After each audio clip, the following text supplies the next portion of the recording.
Manx Radio Sport. Good evening and welcome back to Friday Sport Preview on Manx Radio. Rob Pritchard and associated guests here with you until 6:30pm this evening. Coming up tonight. In the latest Manx football fixtures this weekend, can St John's hold on to top spot in the Premier League and can St Mary's head to the summit of Division 2? Meanwhile, following their emphatic comeback win in midweek, FC Isle of Man will be targeting more good fortune when they face Padiham at the Bowl in the NWCFL Premier Division tomorrow night. In rugby, Ramsey and Southern Nomads face separate tough tests on the Wirral in the Cheshire Bowl, with Vagabonds Ladies targeting success at Southport in the Women's NC1 Northwest. And in hockey, the first round of mixed cup competitions awaits this Saturday. That is all to come this evening.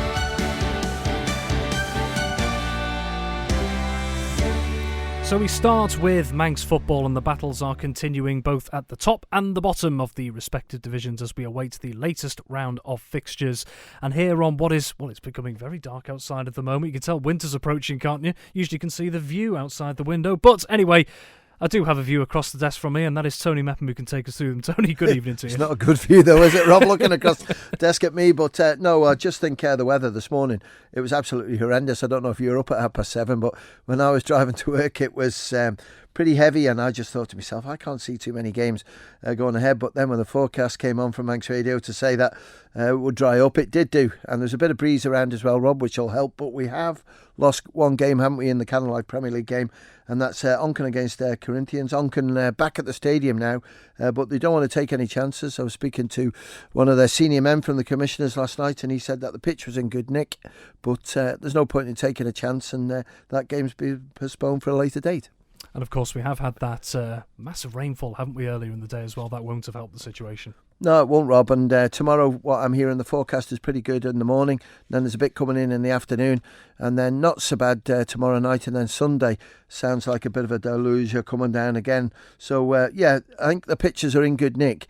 But you don't want to spoil them for the rest of the season. So you've just got to box clever and be honest. That's the main thing, because, some clubs, you wonder why they call games off. But certainly Onken Stadium, they don't want to take any chances with that one. And we fully understand. Absolutely. Well, still plenty of games going ahead tomorrow as it stands, kicking off at 2:30. All the games on Saturday with the exception of one, which we'll get to. And that means that there are 5 games in the Canada Life Men's Premier League this weekend. I look at the one at the top of the sheet, Peel against St John's. I watched St John's last week against Russian. I have to be honest, I thought St John's were lucky to come away with the win, because certainly Russian had some chances in that second half. But fair play to St John's, even without Will Penhorick playing. Sam Ingham and co managed to keep things nice and tight at the back. They worked hard in midfield, and up front were always trying to cause one or two problems with Russian's defence. But Peel now with Rhys Oates back in there, there's a lot of connection because Rhys used to play for St John's, so he'll be looking to see if he can do them over a little bit. But Peel have got some good players in there. Luke Doty, good to see him back, really good player in there as well. And just as a unit, they're playing good with youth and experience in there. So I'd expect Peel just to edge this one, but it will be a tight game. And then we have St George's versus Douglas Royal. Well, I don't know if you can still remember the score last week, but that was some drubbing, wasn't it? 10-0 against Union Mills. My word, I don't recall St George's ever being beaten by that amount. So it's a big bitter pill to swallow for Johnny Myers and team there. So they've got to just sort of pull their socks up, see if they can get something out of this one. Home advantage may help them, but Douglas Royal, depends what sort of squad they've got, because I noticed midweek there was 2 or 3 that were taken for FC Isle of Man. And if they're included tomorrow night for FC Isle of Man, then it will make Douglas Royal a lot weaker. But I think Michael Fitzmaurice's squad there is a good squad. A lot of quality in there. A lot of good junior Ireland players who've come through the system, now making their way into the senior system. And I think they'll make it very difficult. I think they'll take the points away for St George's. And I'm going to go for Royal to win. Well, speaking of Union Mills and that big result, they're away at Laxey this weekend. This could be an interesting one. Yeah, it's a tough one, this one, Rob, because, Laxey, you just keep waiting for them to fire, because when you look at the squad, it's quite strong. I don't know if Jordan Cooper's playing this week, but Brodie Patience there, he's a really good player. And you've just got to hope that they can get some consistency going, because if Michael Fitzmaurice plays, Sean Gavin's been playing, they can score goals. And Union Mills, they'll want to just find that same performance as he did 7 days ago against the Georges, winning 10-0. And I'm pretty certain that they've got a good chance in this one, but got a draw written on it for me. And then there's Douglas High School Old Boys, and they'll be hosting Ayr United. I think Ayr, after the disappointment at the start of the season where they lost that game to St John's, have got it together. I watched them against the Geordies, played really well, and they've put some good performances in. Old Boys got all sorts of issues there, players training. You know, there wasn't a lot down there last night when I was looking at them. So I don't see Old Boys living with Ayr in this game. Ayr to win. And in the other fixture, Moran, well, it's been a tough start to the season for them, and it's going to be an awful lot tougher this weekend because they've got Ramsey at home. Yeah, it is, and Ramsey are one of those fancy teams, still are. There's no doubt about it. They've got a lot of quality in that team. But for Moran, I'm surprised that the results, not that they've lost, but the size of the defeat, Rob. So I think that David Brew, Michael, and everyone else have got to try and sort that one out. But I just think Ramsey will be too strong and they'll take the victory. Okay, well, that's the Canada Life Men's Premier League, and if you just missed it a few minutes ago, Onchan versus Corinthians, that has been postponed since earlier today due to a waterlogged pitch. Okay, let's have a look through the rest of the divisions. Let's rattle through. We've got 4 games in DPS Limited Division 2. Yeah, St Mary's against Jim's, 1:45 kick-off at the Bowl. St Mary's second in the league, just behind Michael. You have to go for St Mary's to win that one. Colby against D&D will be a good battle, but there's one or two sort of changes in Colby's team. I believe tomorrow 1 or 2 of the younger players being stepped up into the first team. Interested to see how that goes. We'll wait and see tomorrow night with the result. Go for Colby to win. Castown against Ramsey Youth Centre and Old Boys. Heard good reports about Youth Centre. No one sort of included them in the promotion challenge, but certainly tomorrow against Castown, we'll see how they are, but I just think Castown will be too strong. And Braddon against Governors. Young side at Braddon. Look very, very impressive indeed. Go for Braddon to win. And then we go into the combination leagues. 5 games in Canada Life Combi 1. Yeah, we're starting to get a bit of a picture on this one. St John's right up there alongside Peel. St John's just lost out last week against Rushen. I think they're just going to lose out just against Peel as well, so go for Peel to win. Uni Mills against Laxey. I think at the moment Uni Mills should be a little bit too strong. Laxey still players missing. Ayr against Old Boys, only one winner in here, and that's Ayr United. Ramsey against Moran, I go for Ramsey to win.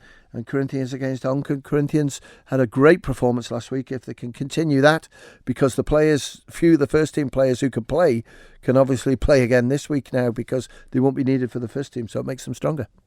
And then last but certainly not least on Saturday, it's the DPS Limited Combi 2, 4 games there. Yeah, Jim's against St Mary's. You got to look at St Mary's to take victory there. Douglas and District against Colby. I think Douglas and District will just sneak that. Then you've got Ramsey Youth Centre against Castletown. I'm going to go for Ramsey Youth Centre because, again, I've heard that the combination side is pretty good. And Maloo against Foxdale. I think Maloo, slipped last week, they lost, but they're still right up there. Second in the league, going to go for Maloo to beat Foxdale. And then we move into Sunday, and we have 2 games in the Canada Life Women's League, both kicking off at 2 o'clock. Yeah, we're starting to get this sorted, and I know people will be saying Onchan against Corinthians. Will that game go ahead? Onchan have been in touch, and Corinthians, Bala Fletcher could be used if needed. We'll wait and see. Obviously, it couldn't be used tomorrow because the Combi are playing on it. But Maloo against Peel, strong challenges for the Canada Life Women's League, so you have to go for Peel. And Onchan against Corinthians, they've had some good battles over the last couple of years, but I just think Corinthians will be too strong. And then we'll have 2 games at the Bowl on Sunday afternoon in the Masters football. If you're not doing much on a Sunday, Rob, there's a bit of a humdinger this one. Colby against Ayr, 3:40 kickoff, because I didn't watch the first game for Ayr, but they've got some quality in there. I'm going to sneak down and have a little look. Colby also have got a lot of quality, so this could make for a really good game of football. From what I'm hearing, I'm going to stick my neck out and go for Ayr to win. And Douglas District against Onchan. Onchan are far too strong. Stephen Priestnell's in there scoring plenty of goals, so I have to go for Onchan to win.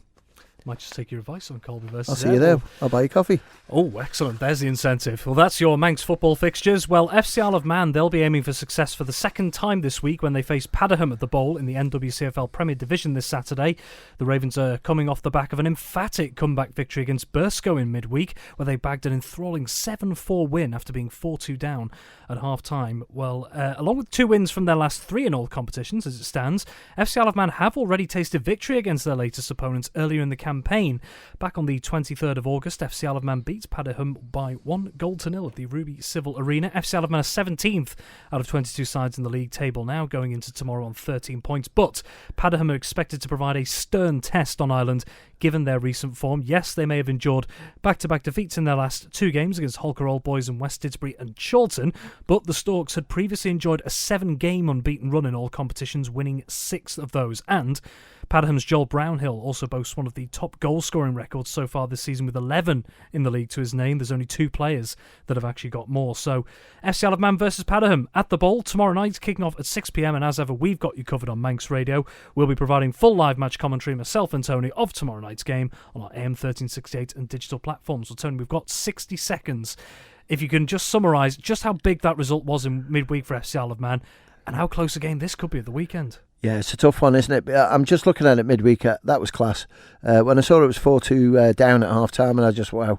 I saw the squad there. It was great to see some new players coming in and being given the opportunity. Tom Greer, certainly one. Dominic McCarry-Brennan as well for Douglas Royal. Really good player in there. But showed great character in that second half with some experienced players in there like Steve Whitley, Luke Murray as well. Kept things nice and tight second half and scored plenty of goals. So brilliant. Whatever Bassey or Lee Dixon's selection is, we'll wait and see. But no, tremendous result, and hopefully they can continue that good form and the style of play that they had in that second 45 and bring that to the Bowl tomorrow night. Excellent. Well, Tony, thanks very much as ever, and I'll see you in the commentary booth tomorrow. OK, let's turn to rugby, and 3 Manx sides are heading across the water for respective games in the UK this weekend. Vagabonds Ladies take on their latest venture in the women's NC1 Northwest, whilst Tricky Ties in the Cheshire Bowl await for Ramsey and Southern Nomads on the Wirral. Dave Christian, as ever, has been casting his eye over what he expects to happen this weekend. Yeah, it's a little bit of an unusual one, Rob. The English Club Championships, which is Douglas and Vagabonds, their league both have a rest week this week. And what we've done when we set up the fixtures for the Ravenscroft Manx Shield is we made sure that the domestic league also had rest weeks the same weekend as the English leagues. Hence, there's a little bit of a dearth of fixtures this week. We do have 3, though. Vagabonds Ladies in women's NC1 Northwest. They're away at Southport. And we've got Ramsey and Southern Nomads both in action in the Cheshire Bowl competition. I'll start with Vagabonds Ladies. It's their second game of the season. They were due to play Halifax last week. That game's been pushed back now, and I think I've seen it on the fixture list at the beginning of March 2023, which seems a bit of a long time, but no idea how the machinations have worked behind the scenes. So Vagabonds Ladies head away to Southport. I think it's a 2:15 kickoff over there, and well, they've got a fairly good chance. A couple of new players come into the team. We had Ella Goodwin-Jones made her debut in their opening fixture away at Lee, which they won with a bonus point as well. Early stages of the league, it's only game number 2. It's very difficult to say which way they're going to go, but the win in the opening round always means that they've got a fighting chance. If they can get that full-strength side away with them, we've got Lauren Ellison back. We've got Corinna Daly back. Ella Goodwin-Jones fitting into the front row. All the usual suspects are all there. I mean, Jules Harrison picked up 2, I think, away at Lee in the opening game. So they're all in the right places. They've been training hard and working hard in the build-up to this game. So we're fingers crossed for a win for them. The 2 Cheshire Bowl games, the umbrella for the competition, I guess, is the Cheshire Cup. Back in the day, you'd enter the Cheshire Cup and you'd get as far as you could until you met one of the bigger teams from the Northwest, and at which stage you'd get a sound thrashing, and then you'd drop out and drop into one of the lower seeded competitions. Ramsey and Southern Nomads got into the Cheshire Bowl. They played each other last week. Ramsey came away with a bonus point win, but it was far from convincing. It was only a 5-point game in the end, and Southern Nomads could easily have nicked that. So Ramsey will have one eye on that game last week, and they're going to need to do better this week, much better, because they're away at Hoylake tomorrow. That's scheduled to kick off at 2:30 at the moment, subject to the CCAP being on time. Hoylake are in tip-top form. They've already beaten Ellesmere Port in the opening round of the Cheshire Bowl, and they are played 3-1-3 in their league, which is the same league as Vagabonds. So Hoylake currently top, maximum 15 points from a possible 15. They look like they're on form. Ramsey are going to have to work hard. Some good news for Ramsey from last week, though, where Ben Hardman's back in at hooker. Daniel Bonwick comes in for his first appearance of the season. He's going to start at centre. And Josh Catine finally shakes off injury, and he's going to slot into the back row with Ross Quayle, the youngster, dropping to the bench. The only player really missing, I guess, for Ramsey is Eddie Lord. The big second row still not yet fit enough, but working hard at it, and maybe we'll see him back for the Ravenscroft Manx Shield next week. Southern Nomads, they're also in Ramsey's group in the Cheshire Bowl. They're away at Ellesmere Port. Ellesmere Port in the same league as Hoylake and Vagabonds. Ellesmere Port played 3-1-2, lost 1. and they've also lost to Hoylake already in the Cheshire Bowl. So perhaps Southern Nomads with the slightly easier of the two fixtures, if that's a word I can use without being disrespectful to Ellesmere Port, because I'm sure it's going to be a tough game. Nomads were very good last week. They didn't get too many chances at the Murrock Park, but what they did get, they took. Will Tazier, really quick. He picked up on a Ramsey mistake and sprinted in 50 metres to score. Tony Quinn, really quick on the right wing. But I think the forwards is where the game was won and lost for Southern Nomads last week, and they're going to need a little bit more vavoom up there up front. Ori Watson played his usual combative game, but it wasn't quite enough, and they just need a little bit more. Now, I know Nomads were struggling last week. They didn't have a first choice 10, so if we can have Mark Young up or maybe Pat Creer back into the 10 jersey for Nomads, that might assist, because George Collister's their number one scrum half. He'd had to move from 9 to 10 last week, and that's probably disrupted the flow of the back line a little bit too. Sammy Ben Batul was also missing. He gives a little bit of extra muscle, whether he's playing in the backs or the forwards. So if Nomads can get those players back and they're able to travel tomorrow, they should be able to have a decent performance against Ellesmere Port and might just nick it, but difficult to say at this stage. Manx Radio Sport. And finally tonight we turn to hockey. The start of the Mixed Cup competitions take the spotlight this Saturday. The three competitions of the Mixed Cup, Mixed Plate and Mixed Bowl will see their opening rounds of fixtures played out across the island. I caught up with Ben Cunningham to get his thoughts on the upcoming ties. Three competitions in all, and we'll start with the Mixed Cup. All games to be played at the NSC in this one. The early pushback there is at 11:05, and that's Backers B versus Castletown Celts. Yeah, Castletown Celts have been a real surprise package. They've really made a statement this season in the Rossborough Mixed Premier League.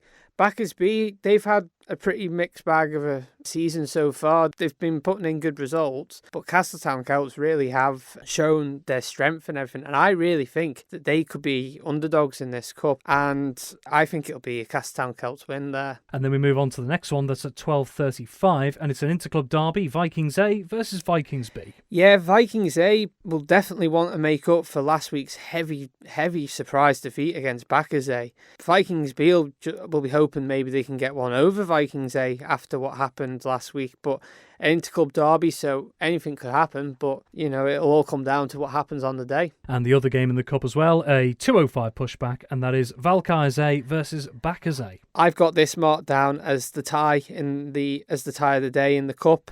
Backers A absolutely came off trumps last week, with a storming 6-0 win over Vikings A. I mean, I didn't expect that last week. Valkyries A have had a really strong season as well, but these two are yet to meet in the league, and both of them are undefeated, so it'll be very interesting to see how this one plays out, but I'm going to be brave and say I reckon Backers A will just have it. Then we move on to the Mixed Plate, and all the games will be played up at Ramsey Grammar School, starting 12:35, Backers C, and they'll play Vikings D. Yeah, this will be a close game. I mean, these two met both on the opening day of the season, and it was a very close game. I mean, Vikings D have already got a win over their C team, which is a big surprise. But Backers C pulled off a win last week against Harlequins A, so it'll be a close game. I'm going to go Backers C, though, on this one. And then at 2:05, Castletown Southerners against Valkyries C. Valkyries C, top of the league and absolutely flying so far this season. Castletown Southerners had a great win last weekend. I can't see Valkyries C slipping up, though, and I'm going to go for a Valkyries C win there. And then the late pushback, 3:35 up at Ramsey, is Harlequins A, and they'll take on Vikings C. Yeah, this will be a close game. These two have met in the league already, and Harlequins came away with the win there. So I think it'll be a Harlequins win, but I'm pretty sure Vikings C will definitely put up a fight for it. And then we move on to the Mixed Bowl, and all these games will be played up at QE2 in Peel. Early start, 11:05, Ramsey Ravens versus Castletown Canucks. Yeah, the bowl's going to be interesting because all the games are division higher playing division lower, so it'll be interesting to see how the lower division teams go against the higher division teams. So you've got Ramsey Ravens here against Castletown Canucks. Ramsey Ravens are the team in the higher league, and Castletown Canucks are the team in the league below. Both have had a pretty much the same start of the season, so It'll be interesting to see how it plays out, but I think Ramsey Ravens will just have the edge and get the win. And then straight after that at 12:35, Valkyries D versus Harlequins B.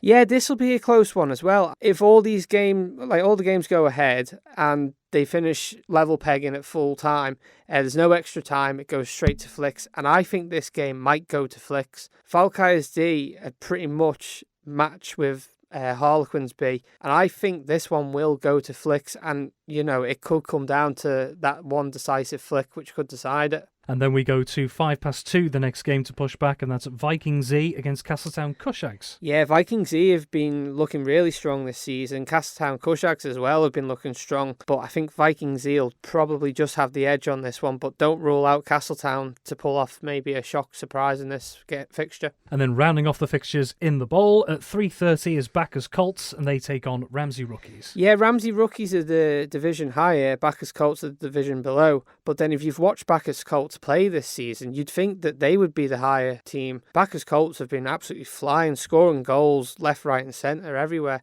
I think Bacchus Colts might just get the edge over Ramsey here, and I'm going to go for a Bacchus Colts win. Manx Radio Sport. Ben Cunningham with that report there on the Mixed Cup competitions this weekend. And not to forget, of course, there are also 3 games in the Rossborough Mixed Under-15s League in the hockey. At 11:05, Ramsey Rogues and Rascals versus Castletown Sabres at Castle Rushen High School. Then at 12:35, Harlequins versus Castletown Sharks, also at Castle Rushen High School. And then rounding off the Under-15s, 3:35, Bacchus versus Vikings at the NSC. Well, that's all we have time for this evening. Many thanks to my guests this week, Tony Mepham, Dave Christian and Ben Cunningham. Have yourself a wonderful Friday evening, whatever you're doing, and have a wonderful weekend. And until next time, bye for now.